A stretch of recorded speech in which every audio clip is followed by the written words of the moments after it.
Jagat maya belakangan ini dihebohkan oleh kasus yang dilakukan Mario Dendi. Kekerasan yang dilakukan pada anak pengurus GP Ansor menyebabkan korban harus terbaring koma di rumah sakit. Namun, di balik kasus tersebut, Dandi justru menyeret kedua orang tuanya untuk diperiksa terkait kekayaan yang dimilikinya. Hal ini disebabkan oleh hobi sang anak memamerkan kekayaan yang dimiliki orang tua seperti mobil Rubicon dan motor Harley Davidson. Hal ini kemudian membuat netizen membongkar dan bertanya-tanya kekayaan tidak wajar yang dimiliki orang tuanya. Dan pada akhirnya, flexing yang dilakukan Dendi justru berujung petaka bagi kedua orang tuanya. Nah, sebenarnya apa sih tujuan dari flexing yang dilakukan orang-orang seperti Dendi? Yuk kita bahas bersama-sama.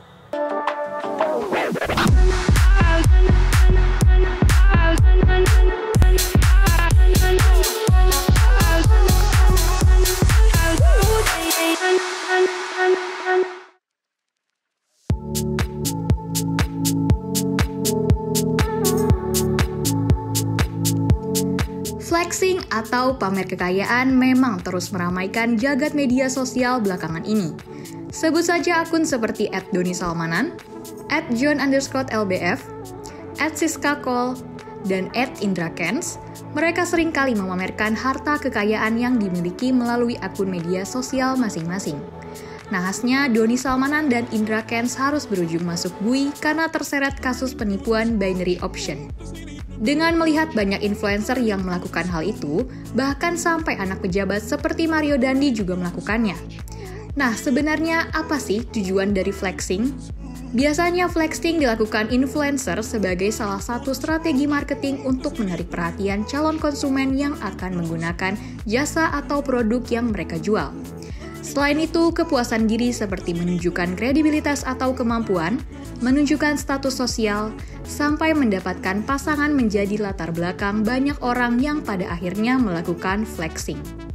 Biasanya, perilaku flexing didorong beberapa hal, seperti merasa kurang dihargai oleh lingkungan, kurang empati, memiliki masalah pribadi, tekanan sosial, dan sengaja mencari perhatian dari halayak. Walaupun tidak selalu berujung pada hal negatif, perilaku flexing ini ada baiknya dihindari loh.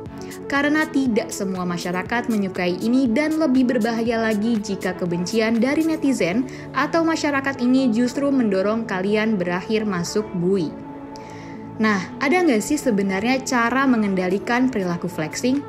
Ada kok, mari kita bahas. Mengelola ekspektasi dan kemampuan sehingga tidak perlu memaksakan diri agar sesuai dengan ekspektasi kamu.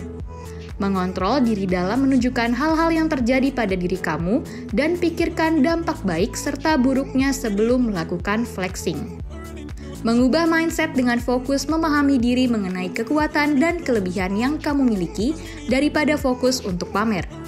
Kemudian sadari bahwa dengan memamerkan sesuatu belum tentu hal itu menandakan kamu orang yang hebat.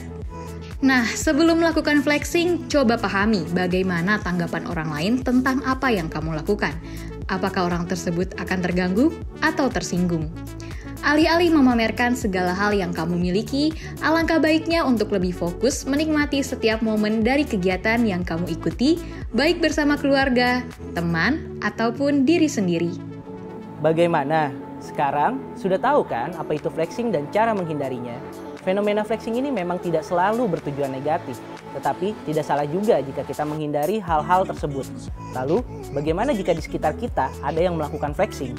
Bisa kok dihindari dengan cara tidak menghiraukan, mengganti topik pembicaraan, bersyukur atas apa yang sudah kita miliki, sampai meninggalkan atau tidak melihat akun-akun yang sedang melakukan flexing.